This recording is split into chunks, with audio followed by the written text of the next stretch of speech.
बंदा बंदा कर स्टेज पाखे न रखे दबा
शिष्य रामदास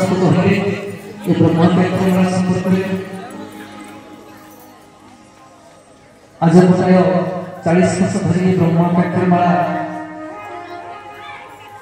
षोलमंडल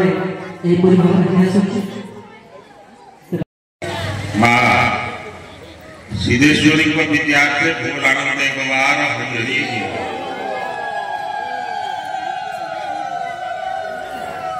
आज आमे माने जो मंडल आसी उपस्थित होइछे ये महापुरुष अच्युतानंद वर्णित 16 मंडल भीतर ये हूँ द्वितीय मंडल भगवती मंडल एवं भगवती मंडल अधिष्ठात्री देवी माँ बटेश्वरी भगवती विद्यार्थी भूलानंद गवार हरि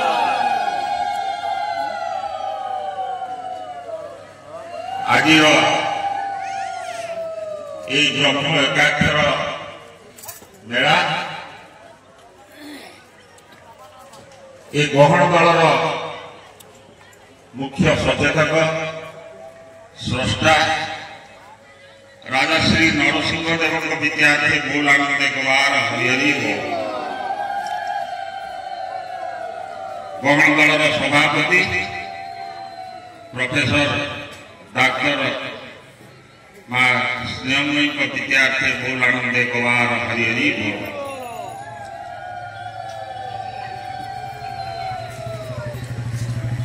आज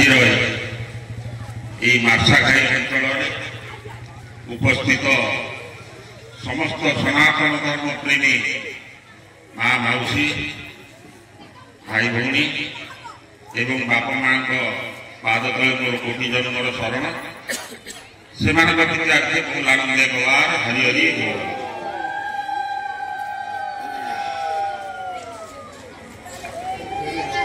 आज अहोभाग्य आमर भगवती मंडल सभापति भगवती मंडल समस्त कर्मकर्ता मानकर अनुरोध क्रमे आमे प्रशासन विभाग गण दल प्रशासन विभाग आमे केते जन आसी आपण निकट में उपस्थित होइछि ये हूँ आमर पूर्व जन्म स्वीकृत एवं गुरु कृपा बल आज आम आपर समस्त दर्शन लाभ कलु ये हूँ आम बड़ कथा तेणु आज जो ब्रह्म एकाक्षर मेला अनुष्ठित हो ये गहन दल तरफ एवं भगवती मंडल तरफ ये आयोजन कर समस्त अधिवासी तथा ये भगवती मंडल समस्त कर्मकर्ता मानू मु मोर शुभेच्छा हार्दिक अभिनंदन ज्ञापन कर प्रचेषा आज ये एक भक्तिपूतमय परिवेश सृष्टि होती उत्तरोत्तर उन्नति हो माँ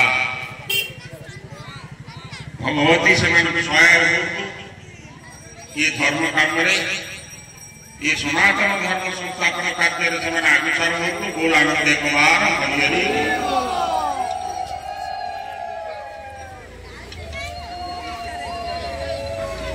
आज एठारे नुआ करी जो माने ये आसर उपस्थित अच्छा से उद्देश्य कहबार कथा ये गहन दल कौन ये गहन दल कौन राजनैतिक दल नुहे ये एक स्वयं सृष्ट दल ये दल 1979 मसीहा आरंभ हो आज पर्यंत ओडिशा तथा ओडिशा बाहर विभिन्न देवादेवी पीठरे यही सनातन धर्म भित्तिक कार्यक्रम कर 1979 मसीह जितेबाला दल सृष्टि होती ये दलर आभिमुख्य 3टी रही माँ मैंने दयाकोरी पार्टी करते ये गहन दलर 3टी आभिमुख्य रही प्रथम आभिमुख्य होची सनातन धर्म संस्थापन दुष्कृत नाशन एवं जीव परित्राण यही 3टी आभिमुख्य को धरी एक गहन दल सृष्टि होती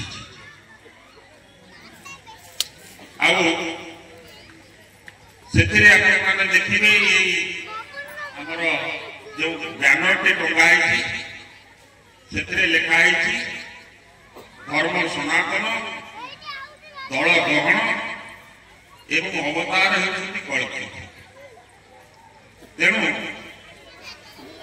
आमे माने प्रथम से धर्म जिनसटी कौन से विषय में जानवा चेष्टा करने आवश्यक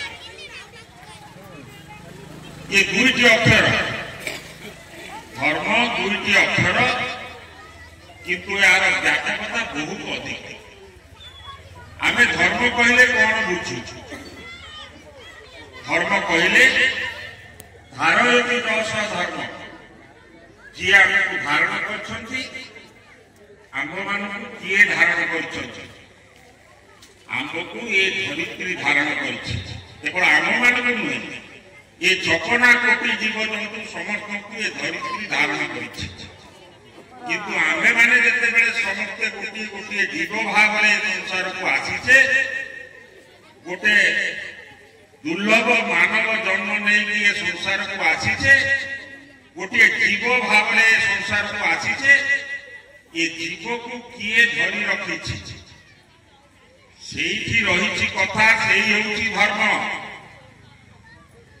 आमको किए धरिकी रखिछि सी धरिकी रखिथिबा जोगु मु आपण मानक सम्मुखरे किछि कहूछि एवं मो सम्मुखरे आपण माने बसी किछि सुनुछंती सेही जिनिसटी होछि धर्म से धर्मटी आमको धारण करिथिबा जोगु ये समस्त क्रियाकलाप समस्त कार्यक्रम संगठित हो पारुछि तेणु से धर्म विषय धारणा आनिबा होछि प्रथम कर्तव्य एवं से भितर को जीवा पूर्व ये गहन दल जिते बेले सृष्टि होइतिला सेते बेले 3टी प्रश्न को नहीं ये गहन दल सृष्टि होइछि से प्रश्न 3टी कौन से प्रश्न होछि जे मु किए मु जो जीव भाव आसी मु किए मु थिली केउठी जदि गोटे जीव भाव आसी काली मोर जीवन अवधि जितेबाला सरीज से निश्चित भाव संसार मु विदाय देवी तेरे जीवी केउठी मोर आसवा एवं जीवा ये जिनिस जानिबा नित्यांत आवश्यक कारण ये जो कलिजुगर शेष समय आमे माने आसिक पहुंचे ये समय गुरुत्व एवं गंभीरता को लक्ष्य करी ये गहन दल ये सनातन धर्म को प्रचार प्रसार करुछि काहीकि ना धर्मटी किभଳି भाବରେ संस्थापन हब समस्ते धर्मटी को बुझिबे एवं धर्मर कर्मटी करिवे जोटा गोटे जीव पाई निहाती अपरिहार्य ସେଇ କଥାକୁ ବୁଝେଇବା ପାଇଁ ଜଣେଇବା ପାଇଁ ଏ ଗହଣ ଦଳ ଆଜି ଆସି ମା ସିଦ୍ଧେଶ୍ୱରୀଙ୍କ ପୀଠରେ ପହଞ୍ଚିଛି। ଆଉ ଯୋଉ ବ୍ରହ୍ମ ଏକାକ୍ଷର ମେଳା କଥା ଲେଖା ହେଇଛି ସେ ବ୍ରହ୍ମ ହଉଛନ୍ତି ଗୋଟିଏ ଅକ୍ଷର। ସେ ଧର୍ମଟି ବ୍ରହ୍ମଙ୍କ ସହିତ ସଂଯୁକ୍ତ ହେଇକି ରହିଛି। ତାକୁ ମହାପୁରୁଷ ମାନେ ଲେଖିଛନ୍ତି ସେ ବ୍ରହ୍ମ ଅଟେ ସନାତନ ସତ୍ୟ ଶାଶ୍ୱତ ଚିରନ୍ତନ। ଯିଏ ଆଗରୁ ଥିଲା ଏବେ ଅଛି ଏବଂ ଆଗକୁ ମଧ୍ୟ ରହିବ। ସେଇ ହଉଛନ୍ତି ସନାତନ, ସିଏ ହଉଛନ୍ତି ବ୍ରହ୍ମ ଏବଂ ସେଇ ହଉଛନ୍ତି ଧର୍ମ। ତେଣୁ ଆମେମାନେ ସମସ୍ତେ ଯୋଉ ଜୀବ ଭାବରେ ଆମେ ସଂସାରକୁ ଆସିଛେ, ଗୋଟେ ଦୁର୍ଲଭ ମାନବ ଜନ୍ମ ଧରିକି ଏ ସଂସାରକୁ ଆମେ ଆସିଛେ, ଆମେ ଆସିକି କରୁଛେ କଣ? କେବେ ଆଜି ପର୍ଯ୍ୟନ୍ତ ଆମେ ନିଜ ମନକୁ ନିଜେ ଏଇ ତିନୋଟି ପ୍ରଶ୍ନ ପଚାରିଛେ କି ଯେ ମୁଁ କିଏ ବୋଲି? ମୁଁ ନିଧୁ ହେଇଥାଇପାରେ, ଆପଣ ରାମ ହେଇପାରନ୍ତି, ସେ ଗୋପାଳ ହେଇପାରନ୍ତି, ସେଇଟା ନାମ ମାତ୍ର। କିନ୍ତୁ ପ୍ରକୃତରେ ମୁଁ କିଏ? ଏ ପ୍ରଶ୍ନ କେବେ ଆପଣମାନେ ନିଜ ମନକୁ ମନ ପଚାରି ନାହାନ୍ତି, ଯାହା ଫଳରେ ଆପଣମାନେ ଧର୍ମ ବିଷୟରେ କଣ କିଛି ଜାଣିପାରିଲେ ନାହିଁ। ଯେହେତୁ ଆମେମାନେ ସମସ୍ତେ ଗୋଟିଏ ଗୋଟିଏ ଜୀବ ଭାବରେ ଆସିଛେ ଏବଂ ଧର୍ମଟିକୁ ସାଙ୍ଗରେ ଧରିକି ଆସିଛେ, ଆଉ ଯଦି ସେ ଧର୍ମର ମର୍ମଟି ଆମେ ନ ବୁଝି ପାରିଲେ ତାହେଲେ ଆମର ଏ ଜୀବନ ବୃଥା ହେଇଯାଉଛି। ଆମେ କିଛି ଜାଣିପାରୁନେ। ଯାହା କିଛି କ୍ରିୟାକଳାପ ଆମେ ଧର୍ମ ସଂକ୍ରାନ୍ତରେ କରୁଛେ ସେ ପ୍ରକୃତରେ ଧର୍ମ ନୁହେଁ। ଧର୍ମ କହିଲେ ନିଜକୁ ନିଜେ ଜାଣିବା ହେଉଛି ଧର୍ମ, ନିଜକୁ ନିଜେ ଚିହ୍ନିବା ହେଉଛି ଧର୍ମ। ସେଇ ଧର୍ମ ବିଷୟରେ ସଚେତନତା ସୃଷ୍ଟି କରିବା ପାଇଁ ଏ ଗହଣ ଦଳ ଆଜି ଆସି এই মা সিদ্ধেশ্বরীଙ୍କ ପୀଠରେ ଏବଂ ଆପଣମାନଙ୍କ ନିକଟରେ ଆସି ଭଗବତୀ ମଣ୍ଡଳ ଆନୁକୂଲ୍ୟରେ ଆପଣମାନଙ୍କ ନିକଟରେ ଉପସ୍ଥିତ ହୋଇଛି। ସେଇ ମା ସିଦ୍ଧେଶ୍ୱରୀ ସମସ୍ତଙ୍କୁ ଆଜି ରାତ୍ରିରେ ସମସ୍ତଙ୍କୁ ଦୟା କରନ୍ତୁ ଏବଂ ସମସ୍ତଙ୍କ ପାଖରେ ସେ ଧର୍ମ ଟିକକ ଜିନିଷ ପହଞ୍ଚୁ, ନିଜେ ଜାଣନ୍ତୁ। କାରଣ ଧର୍ମ ଗୋଟିଏ ଜିନିଷ ସେଟା କେବେ ବଜାରରେ ମିଳୁନାହିଁ, ଯାହାକୁ ଆପଣ ପଇସା ଦେଇ କିଣି ଆଣି ପାରିବେ। ସିଏ ଶରୀର ମଧ୍ୟରେ ରହିଛି। ଆଉ ଏ ଗହଣ ଦଳ ସେଇ ଶରୀର ଭିତରେ ଥିବା ଧର୍ମ ଜିନିଷ ଗୁଡ଼ିକୁ ଆପଣମାନଙ୍କ ନିକଟରେ ଉପସ୍ଥାପନ କରିବା ପାଇଁ ଆଜି ଏଇ ବ୍ରହ୍ମ ଏକାକ୍ଷର ମେଳା ମାଧ୍ୟମରେ ଆପଣମାନଙ୍କୁ ସଚେତନ କରାଉଛି ଏବଂ ଜାଗ୍ରତ ମଧ୍ୟ କରାଉଛି।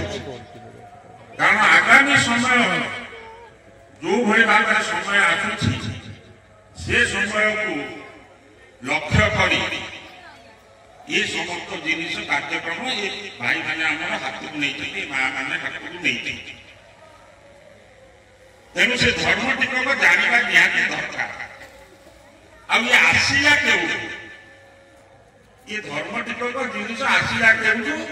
ନା ଯେତେବେଳେ ଜୀବଟିଏ ସୃଷ୍ଟି ହେଲା, ଯେତେବେଳେ ପିତା ମାତାଙ୍କର ସଂଯୋଗ ହେଲା ଏବଂ ପ୍ରଭୁଙ୍କର ସ୍ୱୀକୃତି ଲାଭ କଲା, ସେତେବେଳେ ଗାଈଟିଏ ଜୀବଟିଏ ସୃଷ୍ଟି ହେଉଛି ଏବଂ ସେଇ ପ୍ରଭୁଙ୍କର ଆଶୀର୍ବାଦରେ ଆମେମାନେ ସମସ୍ତେ ଗୋଟିଏ ଗୋଟିଏ ଦୁର୍ଲଭ ମାନବ ଜନ୍ମ ଧରିକି ଏ ସଂସାର ମଧ୍ୟକୁ ଆସିଲେ। ଯେତେବେଳେ ମାତା ଗର୍ଭରେ ଥିଲେ 10 ମାସ 10 ଦିନ ଧରି ଅନ୍ଧକାର ଗୃହ ମଧ୍ୟରେ ଥିଲେ, ସେତେବେଳେ ଆମେ ପ୍ରଭୁଙ୍କ ପାଖରେ କଥା ଦେଇକି ଆସିଥିଲେ, ପ୍ରଭୁ ଆପଣ ମତେ ଏ ଅନ୍ଧକାର ଗୃହ ଭିତରକୁ ବାହାର କରିଦିଅନ୍ତୁ, ମୁଁ ଟିକେ ଆଲୋକର ସ୍ପର୍ଶ ପାଏ ଏବଂ ଯେତେବେଳେ ମୁଁ ଏ ସଂସାରକୁ ଯିବି ମୁଁ ଆପଣଙ୍କର କର୍ମଟିଏ କରିବି।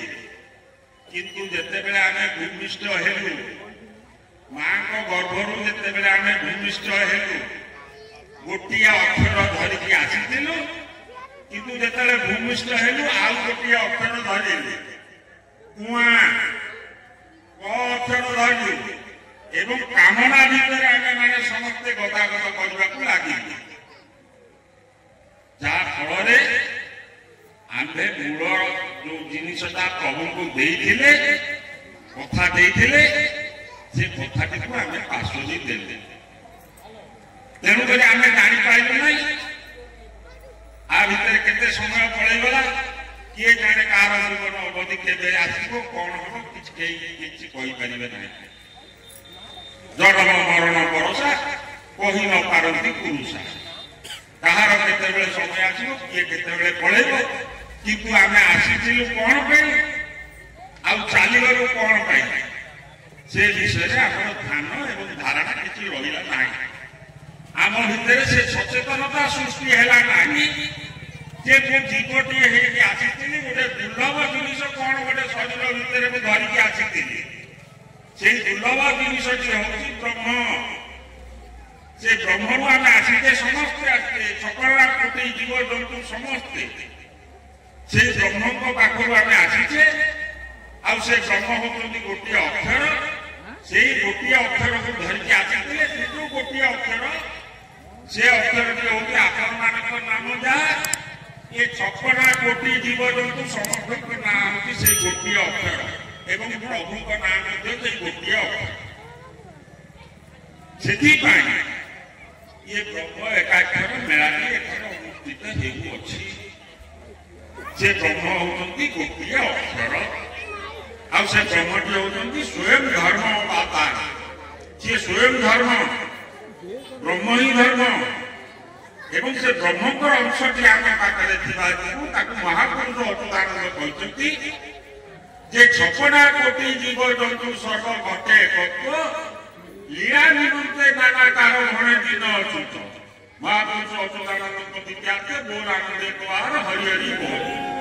ଯେ ମହାପୁରୁଷ ଅଚ୍ୟୁତାନନ୍ଦ କହୁଛନ୍ତି ଯେ ଯୋଉ 56 କୋଟି ଜୀବଜନ୍ତୁ ଅଛନ୍ତି, 14 ଉଡ଼ା, 14 ବୁଡ଼ା, 14 ତଳ, 14 ଅଚଳ, ଏମାନଙ୍କ ସମସ୍ତଙ୍କ ଭିତରେ ସେଇ ବ୍ରହ୍ମଙ୍କର ସତ୍ତାଟି ସୂକ୍ଷ୍ମାତି ସୂକ୍ଷ୍ମ ଭାବରେ ରହିଛି। ଏବଂ ଆମମାନଙ୍କର ସମସ୍ତଙ୍କର ନାମ ହଉଛି ଗୋଟିଏ ଅକ୍ଷର। ଏ 56 କୋଟି ଜୀବଜନ୍ତୁ ସମସ୍ତଙ୍କ ନାମ ମଧ୍ୟ ଗୋଟିଏ ଅକ୍ଷର। ଆଉ ଆମର ଯାହା ନାଁ ଆମେ ଏବେ ଧରିକି ଟକାଟକି ହଉଛେ, ସେଗୁଡାକ ଆମର ବାପା ମା ଆମକୁ ନାଁ ଦେଇଛି। ତେଣୁ ସେଇ ବ୍ରହ୍ମଙ୍କ ବିଷୟରେ ଧାରଣା ଆଣିବା, ସେ ବ୍ରହ୍ମକୁ ଧାରଣ କରିବା, ସେ ତ ଆମକୁ ଧାରଣ କରିଛନ୍ତି। ସେ ବ୍ରହ୍ମଟିକ ଆମକୁ ଧାରଣ କରିଥିବା ଯୋଗୁଁ ଧର୍ମଟିଏ ରହିଛି, ଆଉ ଧର୍ମଟିଏ ଥିବା ଯୋଗୁଁ ନାମଟିଏ ରହିଛି। ଏବଂ ସେଇ ଧର୍ମ ଏବଂ ନାମ ଏବଂ ବ୍ରହ୍ମ ଏ ତିନୋଟି ଯାକ ମିଶ୍ରଣ ହେଇକି ଆମମାନଙ୍କୁ ସଚଳ କରୁଛି। ଆମେ ଯାହା କିଛି କରୁଛେ, କାର୍ଯ୍ୟକଳାପ କରୁଛେ, କେବଳ ସେଇ ବ୍ରହ୍ମ, ଧର୍ମ ଏବଂ ନାମ এই তিনটি জিনিসକୁ ଧରିକି ଆମେମାନେ ସମସ୍ତ ଲୀଳା ଖେଳା କରୁଛେ। ସେଇ କଥା ଏକାକ୍ଷର ମେଳା ବହିରେ ଲେଖା ହେଇଛି ଯେ କଳିରେ ଲୀଳା ହେବ ବୋଲି ଲୁଚାଇ ଏହା ରଖିଥିଲି, ଏବେ ମୁଁ ତତେ କହିଦେଲି ମେଳା କରିବୁ ବୁଲି ବୁଲି। କି ମେଳା କରିବୁ? ଅରୂପ ମେଳା ଯୋଗାଇ। এই ଦେଖନ୍ତୁ ସେଠି ଗୋଟେ ଯନ୍ତ୍ର କଟା ହେଇଛି, ତାର ରୂପ ଅଛି, ତାର ରୂପ ନାହିଁ, ଗୋଟିଏ ଅକ୍ଷର ସେ ଯନ୍ତ୍ର ଭାବରେ ସ୍ଥାପନ କରାଯାଇଛି। ସିଏ ହଉଛି ମହାପ୍ରଭୁ ଶ୍ରୀ ଜଗନ୍ନାଥଙ୍କର ଗୋଟିଏ ଯନ୍ତ୍ର ରଖା ସ୍ଥାପନ କରାଯାଇଛି। ଏ ଭଗବତୀ ମଣ୍ଡଳ ପାଇଁ ଗୋଟିଏ ଯନ୍ତ୍ର ରହିଛି। ସେଇ ଯନ୍ତ୍ରଟି ଆମ ଭାଇମାନେ ଆସିକି ଏଠାରେ କାଟିଛନ୍ତି। ଆଉ ସେଇ ସବୁ ଏକାକ୍ଷର ବୋଲି କହୁଛନ୍ତି, ସେଇ ମା ସିଦ୍ଧେଶ୍ୱରୀ ହଉଛନ୍ତି ସ୍ୱୟଂ ଏକାକ୍ଷର, ସେଇ ହଉଛନ୍ତି ଅନନ୍ତ। କାରଣ ସେ ମା ନଥିଲେ କିଛି ନାହିଁ, ସଂସାର ନାହିଁ, ସଂସାର ସୃଷ୍ଟି ହେଇପାରିନଥିଲା। କାରଣ ସଂସାର ସୃଷ୍ଟି ହେବା ପୂର୍ବରୁ କିଛି ନଥିଲା। ଏ ସଂସାରରେ ପଞ୍ଚଭୂତ ନଥିଲେ, କେହି ନଥିଲେ, ଚନ୍ଦ୍ର ସୂର୍ଯ୍ୟ କେହି ନଥିଲେ। କେବଳ ସେ ପ୍ରଭୁ ସେ ନିରାକାର ଭାବରେ ଥିଲେ। ପଦ୍ମପତରେ ପାଣି ରହିଲା ବେଳେ ସେ ଥିଲେ। ସିଏ ଚିନ୍ତା କଲେ ଯେ ସୃଷ୍ଟି ସଞ୍ଚାରଣ କରିବା ପାଇଁ, ସଂରଚନା କରିବେ ସୃଷ୍ଟିକି। ତେଣୁକରି ସେଠୁ କଣ ହେଲା ନା ଦୁଇଟି ଜିନିଷ ସେଥିରୁ ବାହାରିଲେ। ଗୋଟିଏ ହଉଛି ପ୍ରକୃତି, ଆଉ ଗୋଟିଏ ହଉଛି ପୁରୁଷ। ମା ସିଦ୍ଧେଶ୍ୱରୀ ଅର୍ଥେ ବୋଲ ଆନନ୍ଦ କୁମାର ହରି ହରି ବୋଲ। ସେଇ ପ୍ରକୃତି ଏବଂ ପୁରୁଷ, ସେଇ ତାଙ୍କରି ଦୁଇ ଜଣଙ୍କ ଯୋଗୁଁ ଏ ସୃଷ୍ଟି ସଂରଚନା ହେଲା। ଜଣେ ରହିଲେ ଆଦି, ଆଉ ଜଣେ ହେଲେ ଅନାଦି। ଜଣେ ହେଲେ ଜୀବ, ଆଉ ଜଣେ ହେଲେ ପରମ। এইভাবে ভাবে দুই জনকর মিশ্রণরে এই জীব জগৎ সৃষ্টি হওয়া আরম্ভ হল এবং সৃষ্টি যেতবে আরম্ভ হল এবং যেতবে সৃষ্টি আরম্ভ হল তা ভিতরে কোণ হল না সে নাম গোটিয়ে সে কোটু আসিকি পৌঁছি গল। তাকে মহাপুরুষ অচ্যুতানন্দ କହିଛନ୍ତି কোণ କହିଛନ୍ତି না ব্রহ্মরু ফেরিছি নাম ব্রহ্মরে মিশিছি নাম ব্রহ্ম এক হই সংসার রচিছি। সে ব্রহ্মଙ୍କ ଦେହରୁ ନାମଟି ଆସୁଛି ଏବଂ ଗଲେ ସେ କଣ ହଉଛି ନାମଟି ଯାଇକି ପୁଣି ସେଇ ବ୍ରହ୍ମଙ୍କ ପାଖରେ ଲୀନ ହେଇଯାଉଛି। ତାକୁ ଏଇ ଏକାକ୍ଷର ମେଳା ବହିରେ ମହାପୁରୁଷ ଅଚ୍ୟୁତାନନ୍ଦ ଲେଖିଛନ୍ତି। ଏ ଏକାକ୍ଷର ମେଳା ବହି ହଉଛି ନିରାକାର ଅଚ୍ୟୁତ ସମ୍ବାଦ, ଅଚ୍ୟୁତ ରାମଦାସ ସମ୍ବାଦ। সেই হচ্ছে ব্রহ্ম একাক্ষর মেলা বই, যাহার কি ভাই আমার রঞ্জন ভাই পাঠ করতে।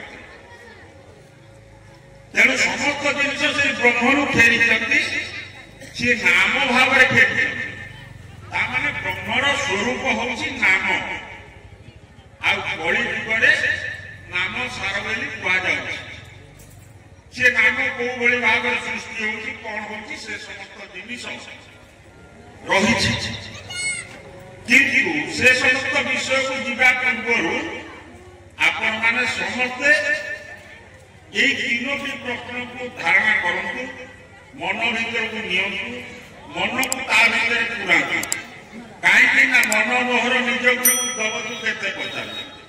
ଏଇ ମନ ହଉଛି ସବୁ।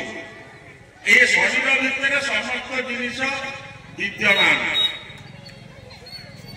ତାକୁ ହିଁ ଧରିଲେ ये मन जितेबले धीरे धीरे प्रयास कर जानवाक किए धीरे धीरे धीरे धीरे आपण मैंने जापर से धर्म प्रति